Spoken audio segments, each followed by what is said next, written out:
It's a very overcast day in late summer, and I'm in South Baltimore, right by the county-city border. This is the northeast corner of Patapsco Avenue and Annapolis Road, which today, in 2024, is home to the Merino Transportation Services and to the Patapsco Flea Market, which is a, a very strange place. I think I was one of the only Caucasian people there who wasn't wearing a snake around their neck, which was one of those funny two nickels kind of situations. But anyway, welcome to South Baltimore. There's barely any sign of it now and no historical marker or anything, but back in the 1950s and 60s, this was Baltimore's home for NASCAR racing, Patapsco Stadium. Here's an aerial view of the western half of Baltimore in what I believe is 1957. There's a couple of familiar sites here. There's Pimlico, Memorial Stadium, Druid Hill Park, the Inner Harbor back when it was also the port, and south of the city here, there's a fuzzy baseball stadium. That's it. Patapsco Stadium, which also doubled as a baseball park.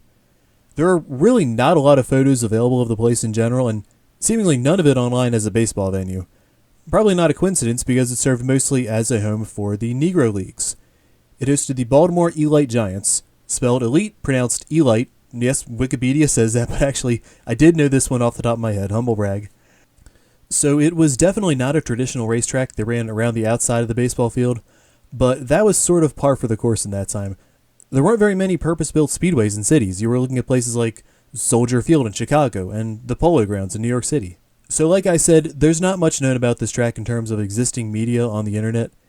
It operated as a dirt racetrack from 1951 to 1963, just under a quarter mile in length as a circuit. It hosted mostly lower divisions of local NASCAR-sanctioned racing in what were then late models and modifieds. Occasionally it opened up for touring series events, but never the Cup Series. It was called the short track division. One such race was held in August of 1954 and was won by a driver that was still active as of last decade. Now, if you're thinking, okay, that's got to be Herschel McGriff.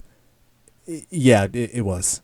McGriff, a NASCAR Hall of Famer, won the 200-lap race there in a 52 Jaguar, and as best as I can tell was the track's most notable winner, as well as being notable today for entering a West Series race in 2018 at the age of 90. A frequent resident of Victory Lane there was Johnny Roberts, a local driver who in 1953 won what was then the equivalent of the NASCAR National Weekly Championship. He would go on to win hundreds of races in the Mid-Atlantic region, as well as make 13 starts in the Cup Series, including at the beach course in Daytona, before passing away in an accident at Lincoln Speedway in 1965. At least from what I can tell in aerial photos, nothing else was ever really built here after the track's demolition. I thought that the embankment here between the truck yard, which is relatively new, and the flea market was part of the original earthen foundation for the stadium's grandstands, but another source online indicated that the entire raised portion of the property came from material dredged from Baltimore's Inner Harbor. So I don't know.